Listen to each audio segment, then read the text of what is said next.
Tuhan Yesus sendiri sebagai sang kepala gereja menaruh hormat yang begitu tinggi kepada sebuah pernikahan. Terbukti apa? Mujizat pertama Yesus lakukan dalam sebuah perkawinan. Itu mujizat pertama dari seluruh tanda-tanda spektakuler yang Yesus bikin sepanjang pelayanannya. Yesus memilih melakukannya pertama-tama dalam acara perkawinan atau acara pernikahan. Dalam catatan Yohanes 2 ayat 1 sampai ayat 11. Kalau Tuhan Yesus junjungan agung kita melihat sebuah rumah tangga dengan begitu serius, maka tidak boleh ada orang yang mau menikah, sudah menikah, melihat rumah tangga Anda dengan begitu remeh. Tidak boleh.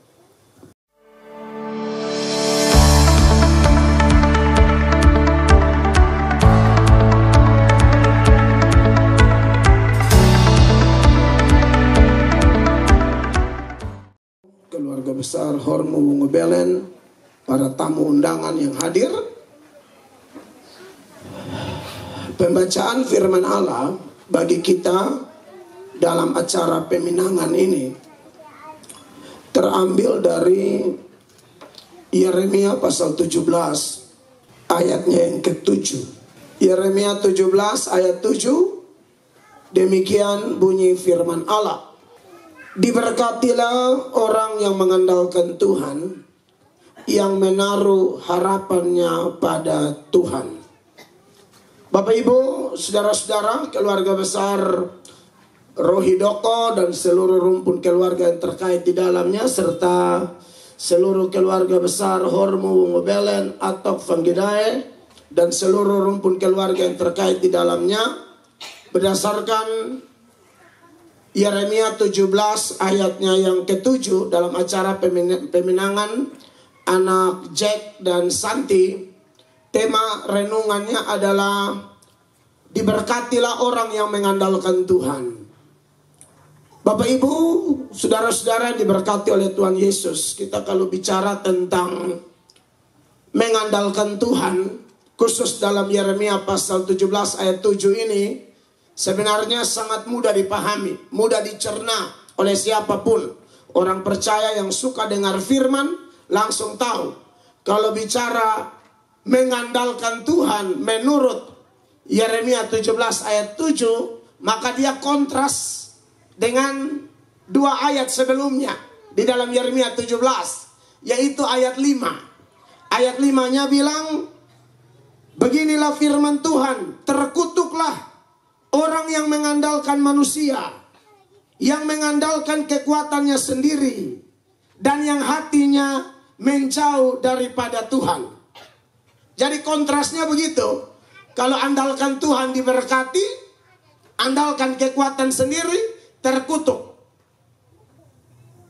Nah, kalau kita bicara tentang pembentukan rumah tangga Kristen, saya dan Bapak Ibu terus diajar dari waktu ke waktu, khususnya kita orang Kristen ya, dari kecil sampai sekarang, kita tahu Allah menciptakan manusia, mendesain manusia dengan tujuan supaya manusia itu bahagia. Tidak ada Allah cipta manusia supaya manusia sial, celaka, rugi. Tidak. Allah cipta manusia, apalagi bentuk rumah tangga Kristen. Kalau kita kembali kepada sejarah pembentukan keluarga pertama di Taman Eden, keluarga Adam dan Hawa, itu kan mereka dibentuk supaya menjadi perpanjangan tangan Tuhan, kelola ini alam semesta dengan penuh pertanggungjawaban kepada Allah. Dan Allah sertai dengan janji-janji berkat. Bahkan kita tahu sejarah keluarga Kristen itu, setelah kejadian 1, 2, 6, 27, mereka diciptakan menurut gambar dan rupa Allah, baik laki-laki maupun perempuan. Ayat 28, Allah sendiri memberkati mereka. Kalau sekarang rumah-rumah tangga dibentuk, Tuhan pakai perpanjangan tangannya.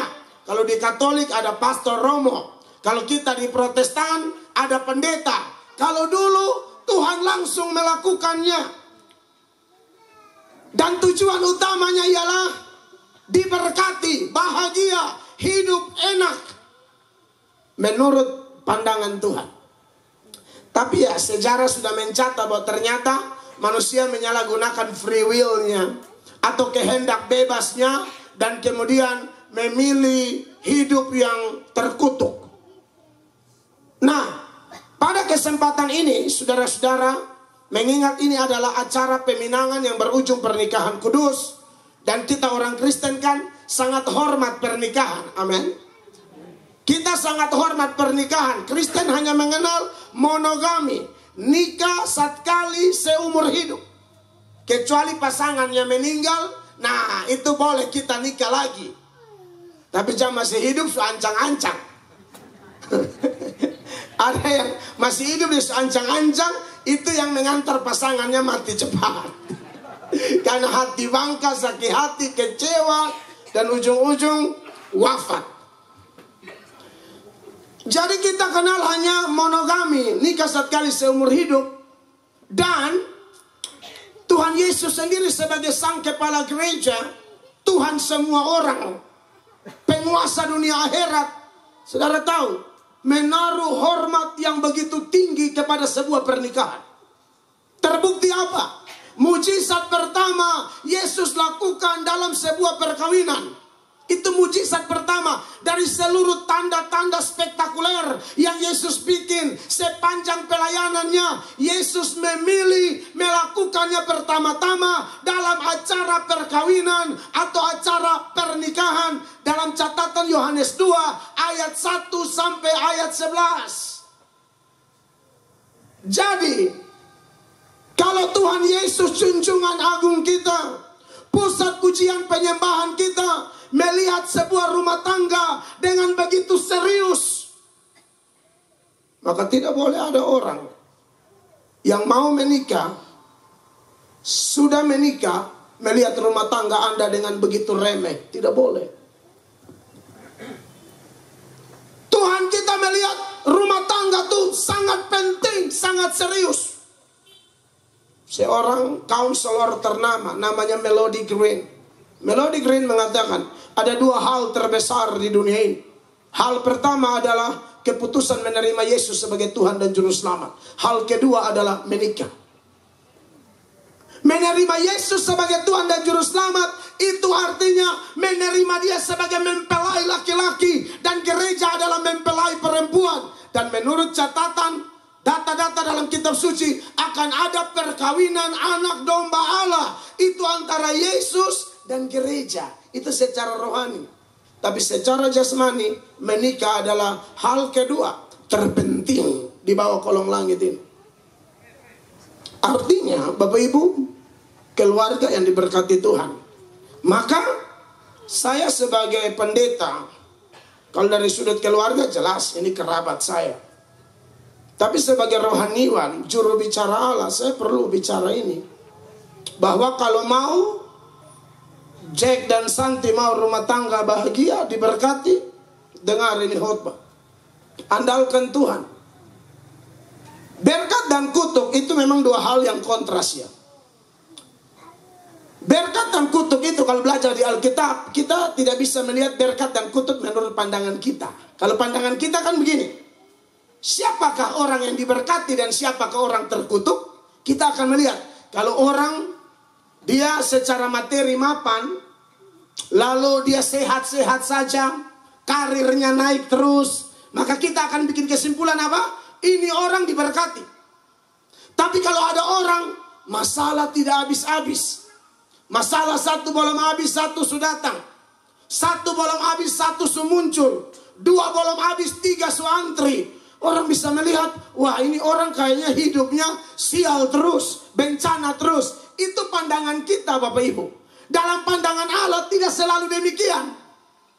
Dalam pandangan Allah ada orang yang secara materi melimpah, secara lahiriah dia mengalami pencapaian-pencapaian lahiriah yang begitu luar biasa, tapi ternyata di mata Tuhan dia terkutuk. Makanya Yesus pernah bilang begini, celakalah orang kaya. Kalau saudara baca itu, nanti catat aja. Kalau beta di gereja biasa tayangkan ayat tungtang. Tapi ini dicatat saja. Di dalam Lukas 6 itu ayat 24 sampai 25 itu Yesus mengecam orang-orang kaya.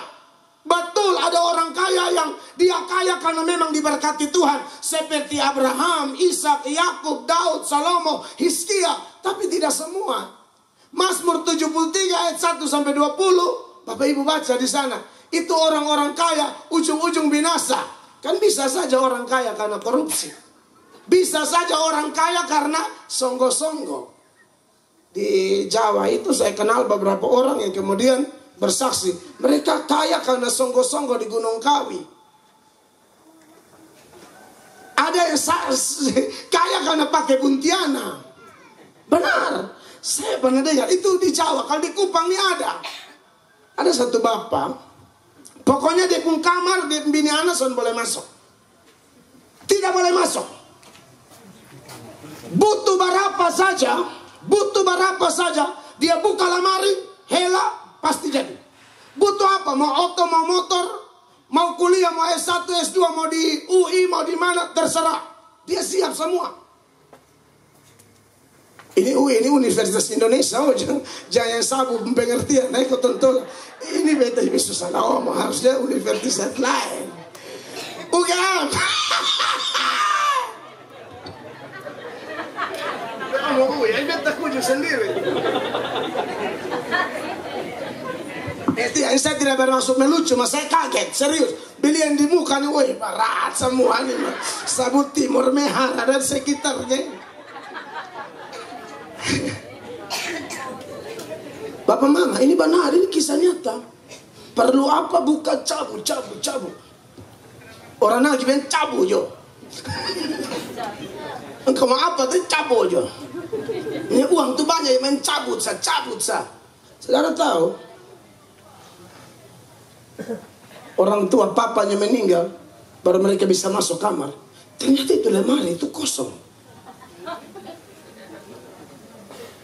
Selidik punya selidik minta maaf. Pakai buntiana. Dan semua anaknya cuci darah. Kan songgo-songgo setan tuh pedagang ulung. Dia sering kasih kata apa-apa kan sudah apa-apa. Setan kan begitu enak-enak. Saya kasih berfere. Tidak ada. Dia songgo-songgo tuh kan ada tumbalnya. Anak semua cuci darah. Ngeri. Ini kisah nyatanya. Saya hanya ngomong contoh-contoh. Ternyata kalau bilang ukurannya diberkati itu harus kaya, tidak juga. Itu salah. Bagi kita orang Kristen, kaya itu bonus-bonus, bukan tujuan utama. Amin. Berkat paling utama ada damai, ada sukacita, ada roh takut akan Tuhan, ada penyerahan diri yang total di dalam diri kita sebagai orang percaya, di dalam menjalani rumah tangga kita. Itu kan yang terbaik. Amin, Bapak Mama. Amin, Jack Santi. Sebaliknya, jangan lihat orang sengsara lalu bilang, oh ini orang terkutuk. Aduh, Bapak Mama pernah baca kok cerita Lazarus dari orang kaya. Yang mati dapat siksa yang kaya, kok yang miskin? Kaya. Dia mati habis dia tersiksa di api neraka sana. Lalu yang miskin ini si Lazarus di pangkuan Bapak Abraham. Itu gambaran sorga. Sorga itu tempat ngumpulnya orang-orang diberkati. Neraka itu tempat ngumpulnya orang-orang terkutuk. Jadi Anda lihat, orang kaya mati masuk neraka, berarti dia terkutuk. Orang miskin si Lazarus itu mati masuk sorga, berarti dia diberkati. Tapi sudah saya tekankan, ya tidak serta-merta asal kaya masuk neraka, tidak juga ya. Saya sudah kasih tahu tadi ada kaya-kaya seperti Abraham, Ishak, Yakub, Daud. Di perjanjian baru ada Cornelius, ada Lydia, ya businesswoman itu orang-orang kaya tapi takut Tuhan. Jangan juga bilang miskin masuk surga, asal miskin semua surga. Miskin tapi kalau judi ayam terus, ya dengar ini. Nah ini sudah haleluya, ini bahas sinyal bayan. Sumiskin lah judi ayam, lah film porno, lah sontau gereja, lah sorry beta ngomong. Cek mabok nomor 1 lah, pancuri kuat lah, maloi orang mandi lah, ini neraka. Kan lucu kalau masuk di sore masuk pasti sidang pengadilan baru malaikat tanya mau pikiri kok kanan. Beta pi kanan sama dia sorgan. Hanya rekam jejak kita kan ada di atas semua. lebih canggih dari CCTV di dunia. Jadi tidak bisa main sinetron di sana. Amin, Bapak Mam. Jadi ya miskin yang mana juga jangan asal bilang miskin pasti di surga. Miskin pencuri tidak masuk. Iya kan miskin kadang-kadang membuat orang bikin aneh-aneh kan. Kalau mau miskin yang takut Tuhan, miskin yang masuk surga tuh miskin ke Makedonia. Itu yang tercatat di 2 Korintus 8 ayat 1 sampai 9. Itu orang miskin tapi cinta Tuhan luar biasa. Saya ini lahir dari keluarga miskin, jadi beta tahu apa arti itu miskin tidak takut Tuhan. Karena miskin, kadang-kadang memang main judi itu, mama doa kasih nah, Tuhan tolong kemenang saya. Benar. Namanya batang galap semua. Ini miskin baru tidak tahu gereja semua. Ini saya omong benar. Tidak tahu gereja, ya doa makan, doa tidur itu biasa. Tapi itu kan bukan tanda orang takut Tuhan. Main judi itu mama tua doa, kan doa ada hasil juga. Menang. Tapi nanti sekenal Tuhan baca Alkitab, lebih teliti Roh Kudus bekerja baru kita tahu itu salah. Nah, jadi kekasih-kekasih Tuhan, ukuran orang diberkati adalah menurut pandangan Allah ya. Jadi kalau kita Bapak Mama, mungkin kita tidak sekaya orang lain, tetapi kalau hidup kita mau mengasihi Tuhan sungguh-sungguh, sesungguhnya kita orang diberkati. Nah, saya mau lanjut dulu beberapa hal saja karena ini bukan KKR, toh ini peminangan. Orang mengandalkan Tuhan ini sebenarnya orang-orang yang juga bertalenta. Beda dengan orang yang mengandalkan manusia tadi atau mengandalkan diri sendiri. Itu orang yang punya talenta, punya potensi, punya skill, latar belakang pendidikan yang tinggi dan lain sebagainya. Lalu dia andalkan itu semua. Minta maaf saya omong, tidak akan jadi. Sedangkan orang jenis ini mungkin mereka pintar hebat seperti Daud. Daud itu skill sangat tinggi. Daud bilang waktu mereka hadapi Goliat, semua orang ketakutan. Saul ketakutan, serdadu-serdadu Israel ketakutan. Daud muncul dengan kemerah-merahan, kurus, kecil. Tapi Daud bilang begini, saya ini sudah biasa menjaga kambing domba ayah saya. Dan kalau ada binatang buas datang, saya kasih mati mereka semua. Tuhan yang bantu saya kasih mati itu binatang. Tuhan yang sama yang akan membuat saya menumbangkan Goliat. Dan Bapak Ibu tahu sejarah itu. Daud menang. Anda lihat, kelihatan remeh sekali. Skill sangat tinggi, pengalaman luar biasa. Tapi dia bilang sama Goliat, engkau datang kepadaku dengan tombak, pedang, dan lembing. Tapi aku datang dalam nama Allah Israel. Selesai. Itu contoh orang andalkan Allah. Saya terus berdoa supaya kita semua di sini, khusus anak Jack dan Santi, biar mereka mengenal. Ini anak pintar dua-dua.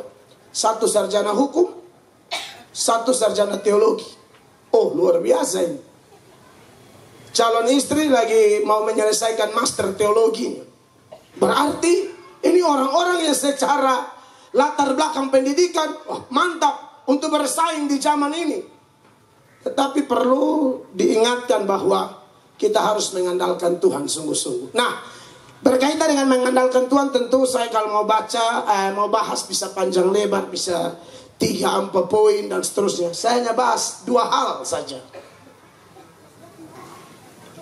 yang berkaitan dengan orang andalkan Tuhan, ya, Kak Jack dan Kak Santi. Ya. Yang pertama, orang andalkan Tuhan adalah orang yang yakin, seyakin-yakinnya bahwa Allah yang dia sembah turut bekerja dalam seluruh detail kehidupannya untuk mendatangkan kebaikan.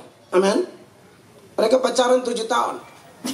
Dan ini anak 2 ada di bawah bimbingan saya langsung. Dia saya tahu rohaninya seperti apa, ketulusannya seperti apa, kekurangan mereka di mana saya tahu.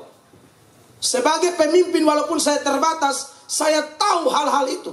Dan saya bisa pastikan ini 2 pemuda yang layak menjadi teladan bagi orang lain. 2 pemuda yang berharap kepada Tuhan. 2 pemuda-pemudi yang berharap dan yakin sepenuhnya kepada Allah. Bahwa Allah yang mereka sembah, Allah yang mereka layani, Allah yang punya skenario terbaik bagi mereka. turut bekerja. Dan puji Tuhan mereka dikelilingi oleh orang-orang yang juga punya pandangan yang sama. Bahwa kita semua ini harus yakin Allah turut bekerja. Salah satu yang mereka lihat adalah kehidupan saya. Istri saya kan kakaknya Santi. Saya adalah pribadi yang setelah bertobat lalu suka dengan kakaknya Santi ini, istri saya sekarang. Oh itu saya para berat. Iya. Bapak mama dong, beta lihat Jack ini agak kemudahan sedikit. Betul Om Buce, Om Ok. Jack masuk minta nih kemudahan, beta masuk minta langsung larantukan. Woi di sini enak sekali. Fontena datang ini barat di mana? Beta nih Kupang, Larantuka, ya Bapak Mama, ferry tidak jalan, pesawat tidak jalan. Sedangkan beta nih keluarga miskin yang ekonomi lemah, lembut, ancor-ancor. Nah coba kalau dia hanya fonten, si kumana sih mah gampang. Kupang Larantuka, bulan Februari, Maret itu kan badai besar, angin ngeri. Tapi saya bersyukur, saya juga lihat keluarga istri saya ini keluarga khusus bapak dan mama ya. Bapak Edi dan almarhum Mama Erna Stin. Ini kan orang persekutuan doa. Gemit. Orang yang juga mengandalkan Tuhan turut bekerja. Sehingga saya dipermudah. Dan singkat cerita, saya pergi itu sendiri. Saya pergi, tidak ada yang temani saya sama sekali. Karena kondisi Bapak Mama. Kondisinya saudaramu ini, kalau mau pilih mus pesawat dan turun mau merek. Nah pesawat bulan-bulan begitu tuh harga sama kayak Kupang Surabaya. Kan dong tangkap peluang tuh, kotong pun susah dong ontong. Kan begitu. Wih, jadi beta coba komunikasikan dan waduh ini keluarga rendah hati sekali. Bayangkan betul bilang orang puana susarjana PNS lah. Kalau mau ikut gengsi Rote Flores beta ancur. Beta ancur. Beta ini hanya pendeta yang modal pegang mic ke baterai. Jemaah ini mama pendeta kok. Beta kan bukan di Gemit mah. Kalau di Gemit minta maaf mungkin dia menggaji jelas kan ke ASN per bulan beta senang banget. Kalau kata di GSA kan bisa begitu mah. Baru waktu itu beta belum pegang gereja. Justru menikah itu adalah syarat supaya bisa jadi gembala. Karena tidak mau gereja kami menerima gembala belum nikah tesonde stabil. Iya toh? Saya suruh nikah, mandi ya, mau pirau di. Tapi saya tuh yakin Tuhan turut bekerja. Saya percaya Dia Allah yang setia. Subanya yang bujuk-bujuk mamtua bilang mereka buangin laki-laki ini. Serius, mamtua suka stau beta. Beta siapa yang mana? Beta ini miskin tapi memang agak sombong juga. Dia bilang yang mana? Hah? Bilang ini nona lah be, nikah dembule sa dapat dembelu. Betul orang belu rote tau.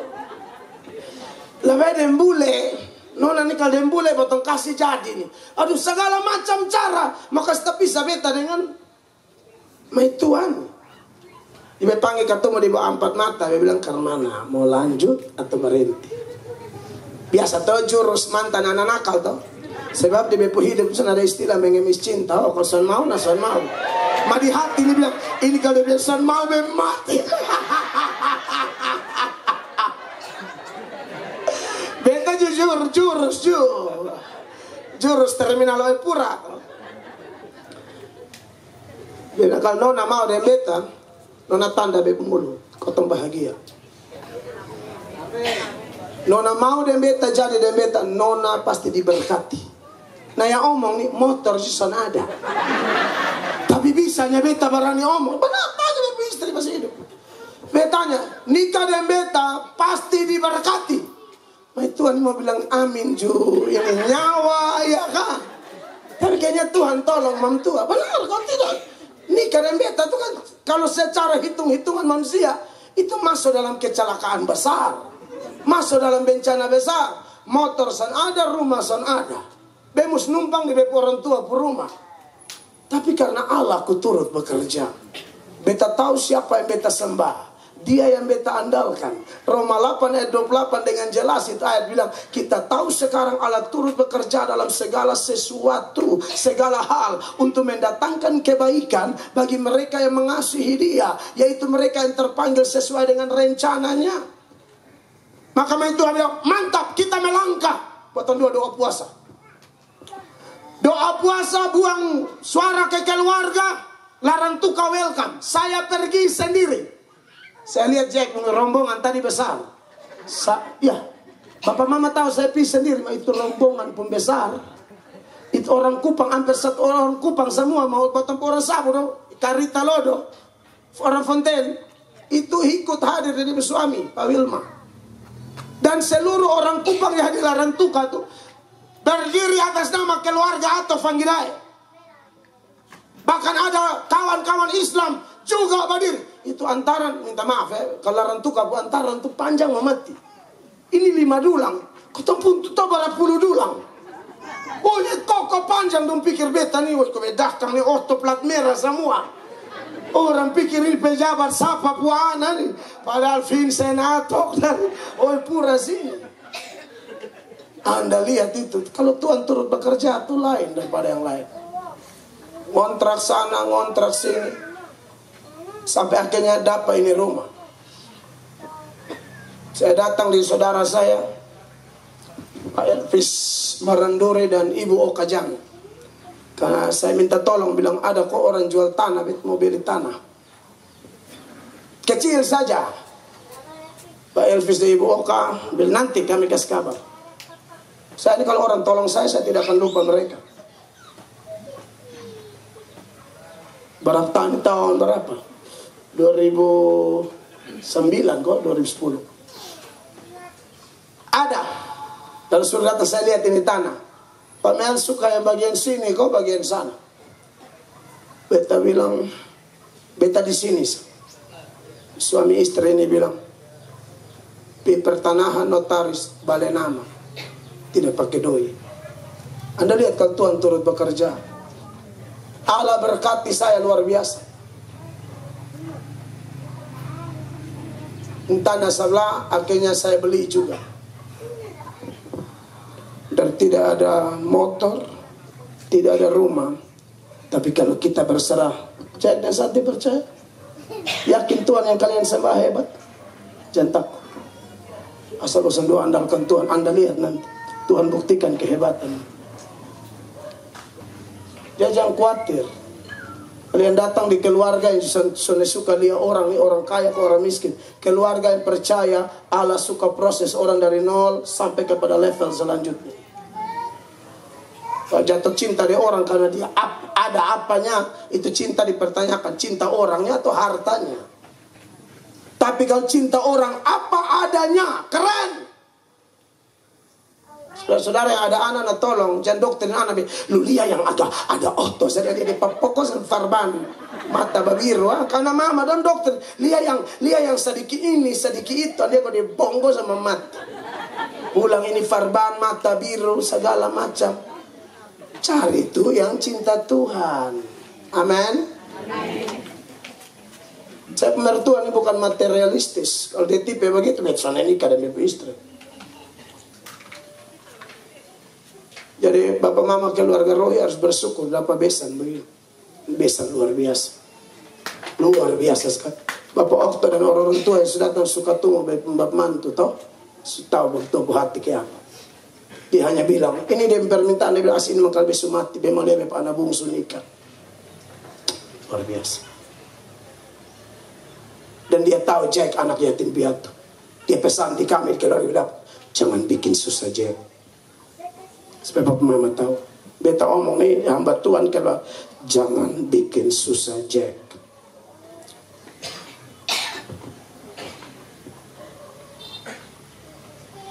Yang kedua, orang yang mengandalkan Tuhan itu adalah orang yang takut akan Tuhan. Titik.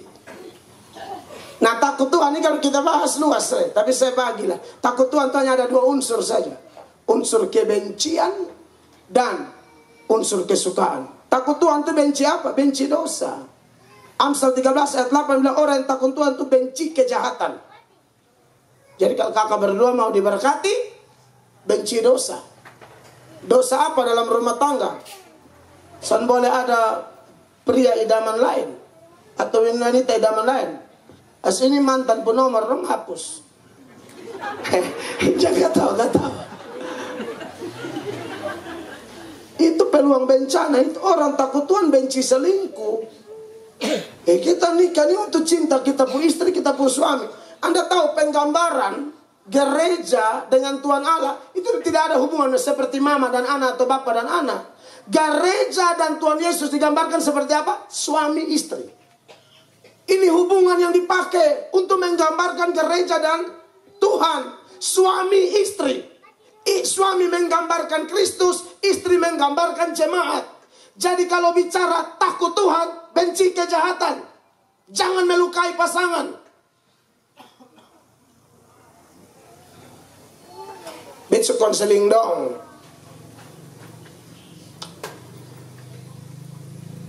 Kalau Jack ini pendiam, mah dia pun calon darah Yesus. Orang laren tukar dan tukar bahasa sana. Ay mulut tepak karang ngeri dia deh. Tapi puji Tuhan yang mereka mau takut Tuhan. Ya saya konseling saya bilang itu rem. Bicaralah kalau itu benar. Bicaralah kalau itu membangun. Bicaralah kalau itu alkitabiah. Bicaralah menguatkan suamimu. Jadi segala hal kotor harus dibenci. Tak usah gaji besar Jack. Kecil asal hasil keringat. Kerja sungguh-sungguh. Jangan bawa uang haram ke dalam rumah. Itu orang takut Tuhan. Bawa uang haram itu benih bencana.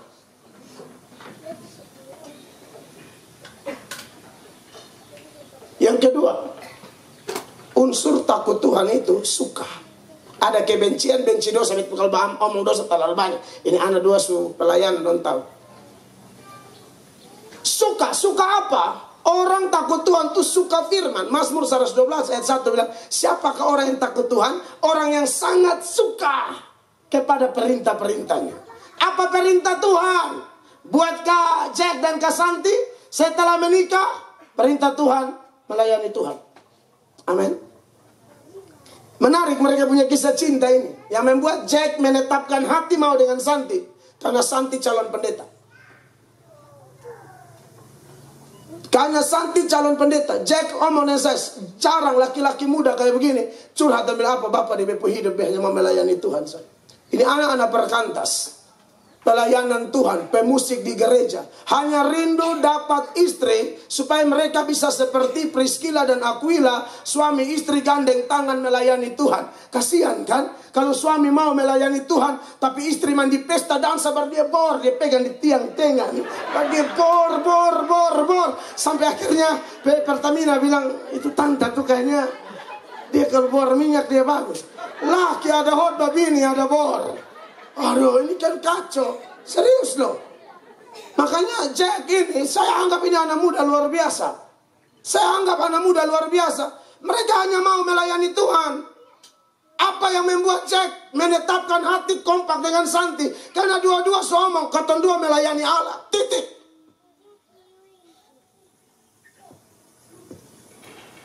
Jadi suka begini kan? Kasihan tuh, beta ketemu ibu-ibu rajin persekutuan doa. Laki mabok dari pagi ketemu pagi, kasihan. Bini dia main doa penyerahan. Tuhan mau amin. Karena susah kan. Botong pulang persekutuan doa, botong pulang ibadah rayon, botong pulang ibadah perempuan gemi. Harus lihat ini iblis terus nih kok. Kan hati luka juga kan, bangka juga. Tapi Santi akan alami itu. Ini laki komitmen melayani. Lu mau lihat itu dia duduk, baca cerita om kosan banyak, tidak ada. Dari muda, orang muda kalau dari muda sebegini sampai tua hidupnya terkendali. Oleh karena itu, dan masih banyak lagi perintah-perintah Tuhan yang lain, kakak berdua cerna sendiri. Percayalah hidup berdua diberkati Tuhan ya. Andalkan Tuhan sungguh-sungguh, yakin dia turut bekerja, melayani Tuhan. Tuhan berkati melimpah-limpah. Mungkin itu saja yang saya mau sampaikan di dalam peminangan. Kan besok nikah bete hot baju kan. Takut mama dan papa bosan lah. Takut keluarga aja kalau dia lah. Nah sampai bisa pisah kok. Supaya peminangan dia di rumah maju dia sudah bisa pendeta lain. Besok lah. Tapi sonde keluarga Rohidoko nih baik. Amin. Beri tepuk tangan yang meriah bagi Tuhan.